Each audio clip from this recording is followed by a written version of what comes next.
payments. Keep in mind that right now it's fairly difficult and also expensive to try to wire money from one country to another country on the other side of the planet, hoping that maybe there's a way that some sort of stable coin infrastructure with central banks around the world could reduce some of those frictions. Now, again, the Federal Reserve not committing to launching its own digital currency, but saying that there could be some opportunity to coordinate or cooperate with other sort of private players, not necessarily meaning Facebook, but other types of private creators of maybe stable coins or this type of infrastructure, blockchain technology, to develop something. Again, no details on that right now, but just saying the Federal Reserve would be open to that. But again, very interesting to see how private movements in those spaces, like with Facebook, have really pushed the Federal Reserve and other central banks around the world to at least start thinking about these types of questions. All right, everybody. Welcome back for another one. And I wanted to start this video off with that clip here on Yahoo Finance. It's an older one, but basically they were talking about how the Federal Reserve Chairman Jerome Powell was indicating that the Fed is open to collaborating with the private sector on a possible digital US dollar, but that he also reiterated that the central bank has not committed to actually launching one, which I don't believe at all. I think it's inevitable, and they know that. But just wanted to start this video off, obviously, because they were talking about Libra and Facebook and how it caused them to start having to roll out their CBDCs faster, making governments take this more serious. In my personal opinion, I think I think Facebook is just going to be the excuse at the end of the day for what they've already put in place and designed over time, right? I'm going to get into that and show you how I believe that this was definitely all planned, because that video ties in perfectly to this tweet from Mr. Huddlestyle yesterday. Before I get into it, though, I just wanted to let you guys know that if you haven't noticed already, I've created a Discord that the link is in the description of every video now, just a chat group for my channel for everyone to discuss ideas, provide value with each other, answer any questions that each other might have. So definitely join that, and let's try and grow this community and help everyone out as much as we can possibly, right? We want to keep everyone informed of what's going on around the world. So, all right. The first page, I'm just going to go, it's only 3 pages. I'm going to cover the main bullet points in each one that I think stuck out to me and kind of give my take. So the first point that they indicated here was basically that the crash of 1987 in the stock market kind of taught everyone that exchange rate reforms and everything, changes that they were going through were going to require global government cooperation, right? They said that cooperation between governments is necessary, and that every government is going to need to surrender economic sovereignty eventually, right? And to me, that sounds like, well, now specifically, the U.S. needing to give up power as the one world currency or the one dominant economy, even though we definitely have balance kind of now with China basically taking the reins there. But ultimately, that governments need to stop trying to, like, one government doesn't need to control the world, and it needs to be more balanced, right? They also say that governments are far from ready to subordinate domestic objectives to the goal of international stability. So that obviously most governments are more interested in their own country and what's going on, and they don't care about trying to establish any goal of international stability, right? They finalized this page basically with saying that we will need a few more stock market crashes, a slump or two maybe, before politicians are willing to face that choice. Right? What are we seeing around the world today? Right? Basically exactly that unfolding. Stock market crashes, money being printed into oblivion, economies being destroyed. And just keep in mind, this article was written in 1988. Right? Interesting. All right, page 2. So, they say as time passes, the damage caused by currency instability will mount, right? Well, here we are, right? Everyone's thinking that there's some kind of crash coming or currency crisis, stuff like that. Problem, reaction, solution. And they also indicate as telecommunications tech advances, transactions become faster and cheaper. All right, 1988. We're definitely seeing that right now, right? With technology unfolding, we're having faster and cheaper transactions all over the world, especially with this crypto stuff, right? They say that this will bring ever-expanding opportunity in international trade, and also that the law of one price will over time assert itself. So a good should cost the same everywhere you go around the world. One currency, right?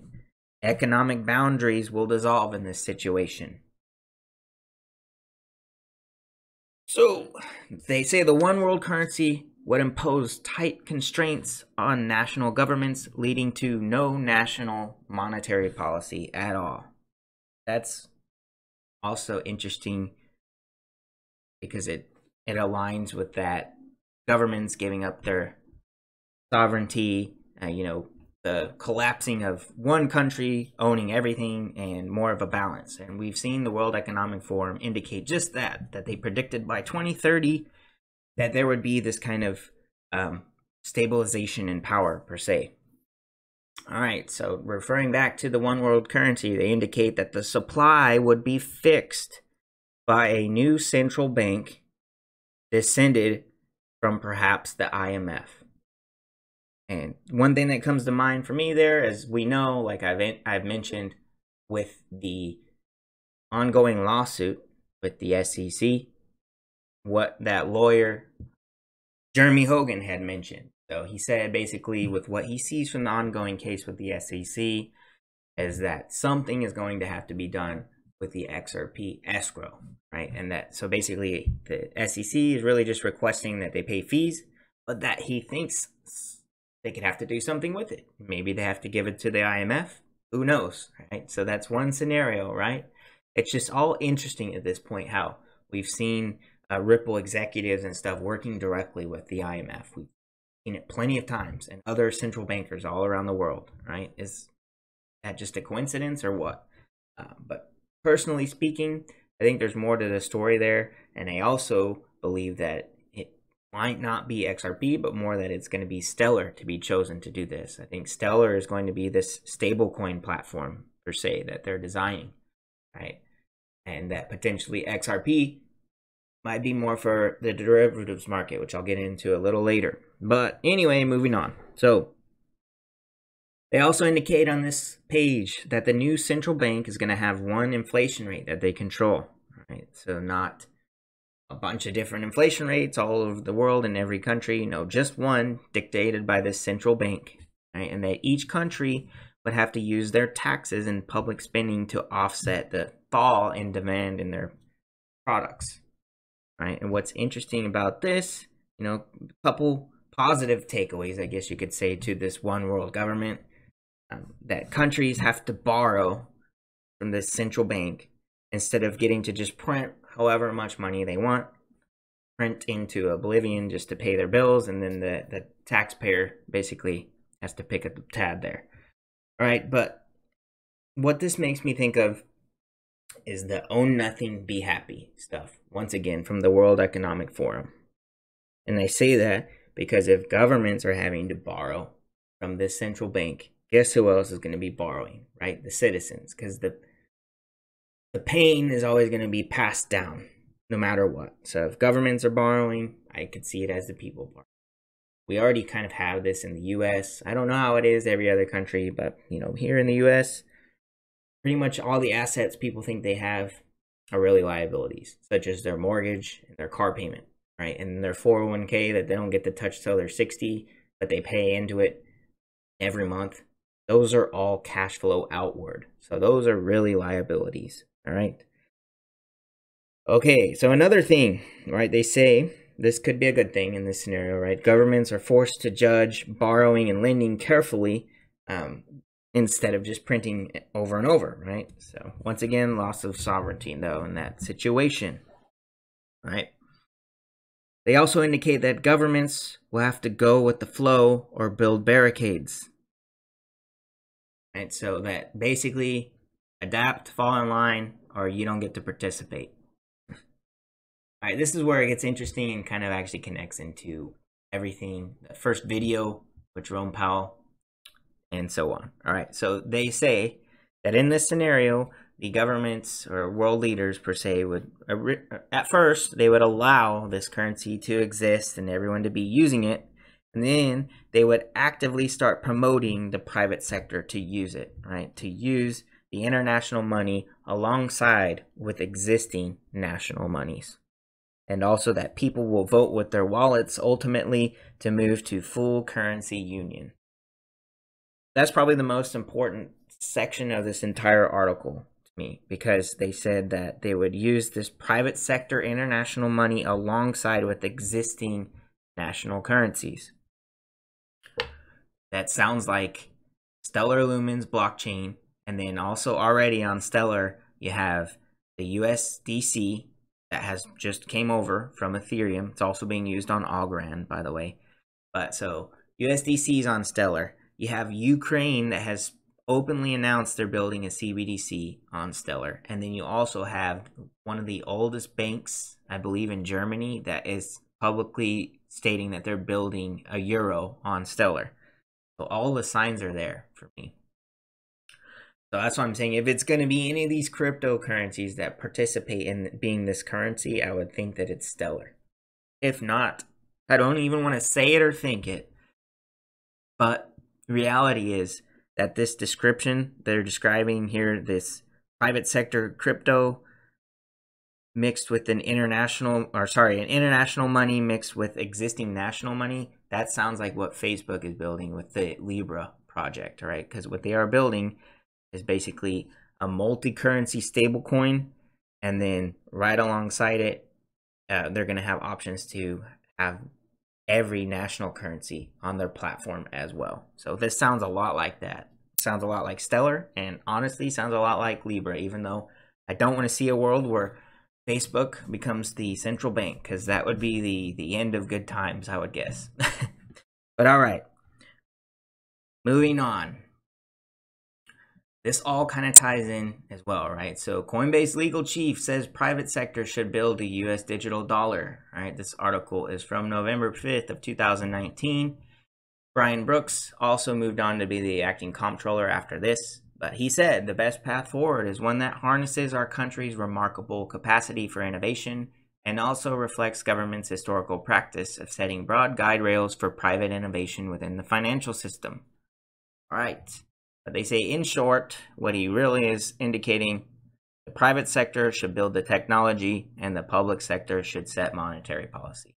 Well, what did this article say that I just went over?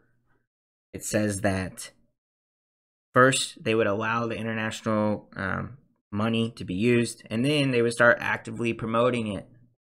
All right, promoting the private sector to use it as well. So what are we saying here? Sounds all really similar, right? The private sector would collaborate with the Fed, build it, and then set the monetary policy. Interesting.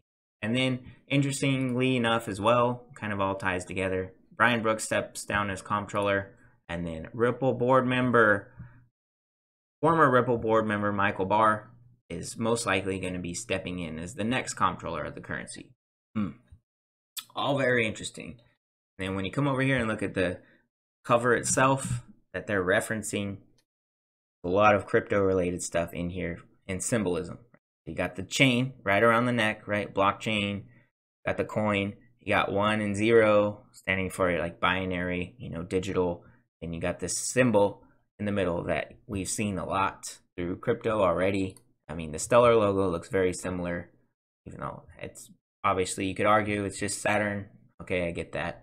But also the Cosmos logo looks a lot like this as well. So another interesting fact, let me show you this clip from a recent video I made before as well. The World Economic Forum has this thing called the Great Reset that they're pushing right now. There's a 1 hour, 19-minute video on their website talking about the systems needing a reset, basically.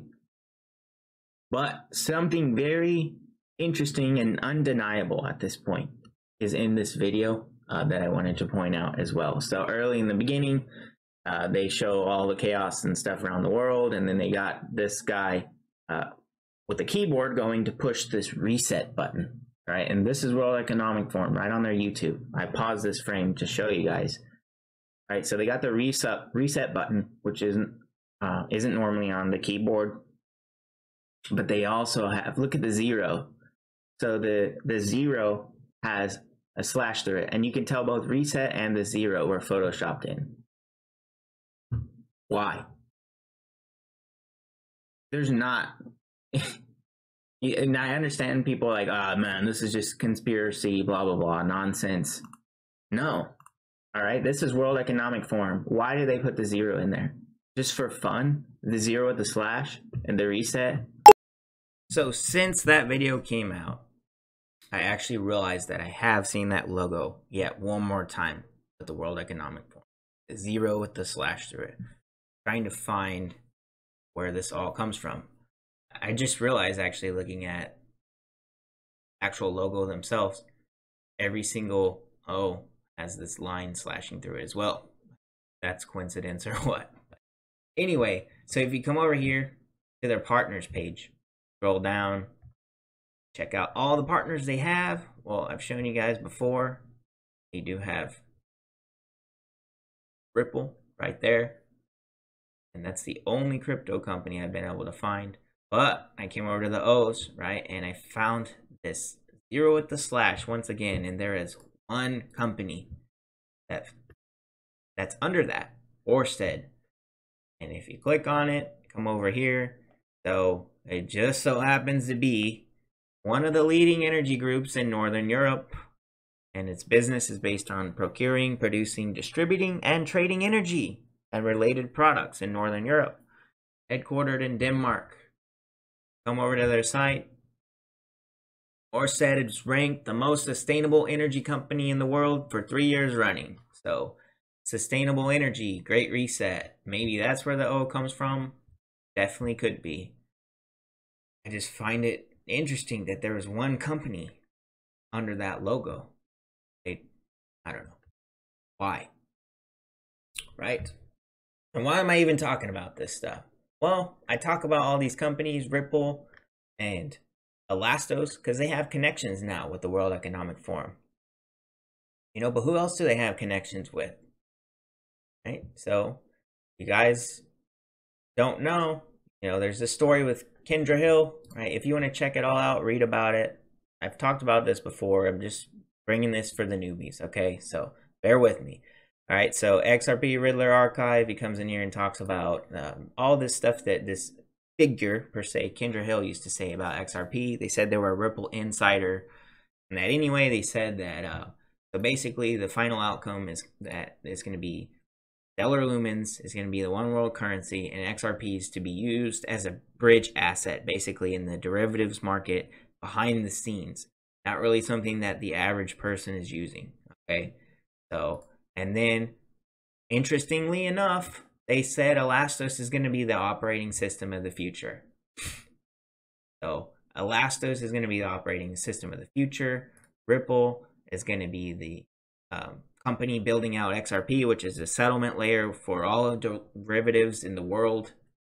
And coincidence or not, both ELASTOS and Ripple are now working with the World Economic Forum. I don't know, guys. This stuff is just interesting to me. If you're sitting here watching this thinking that it's a conspiracy and that's it, that's fine. You know, I'm all about free thinking, examining the evidence and seeing if it actually plays out, or if it all ends up being just a load of crap. That's also fine to me. But if it ends up being something, then you can start to believe that, hey, turns out there is people that know what's going to happen before it happens. All right. But ultimately, the ending of this entire article, they say that this currency is going to start as a cocktail of national currencies, and eventually the national currency is going to cease to matter because people would choose the one currency for convenience and stability of purchasing power. So all the national currencies are going to go away over time, and eventually people will settle on this one world currency. So we'll see what happens. But I think it's smart to take interest in stuff like this, seeing as, especially if you're in crypto, you know this is the direction of the future. So, yeah, we'll see what happens. I just found this interesting. I wanted to drill down in more detail and show you some things that it sparked in my memory. All right? Hope that was interesting. As always, please like and subscribe, share with your friends and family, and stay tuned for the next one. Thanks. What is a cashless society? What does it actually mean in a literal or high-level sense? Money will become like these, relics of a different age, and will only be found in places like this. In other words, hard cash will disappear. It will become electronic, transferred by things like these. Then Tracy is in Beijing to show us what a nearly cashless society actually looks like. Ben, good morning. Mobile payment transactions in China reached a cumulative total of 277.4 trillion RMB in 2018, ranking #1 in the world, according to the recently released statistical report on internet development in China. As of June 2019, online payment users in the country reached 633 million. The cashless society is now approaching. When's the last time you paid with cash? Well, chances are cash has taken a backseat to the plastic in your wallet and smartphone pay apps. Denver 7's Ryan Luby explains the digital pay revolution and why not everyone is on board. The cashless society, the cashless society. The cashless society. The cashless society is now approaching. The cashless society.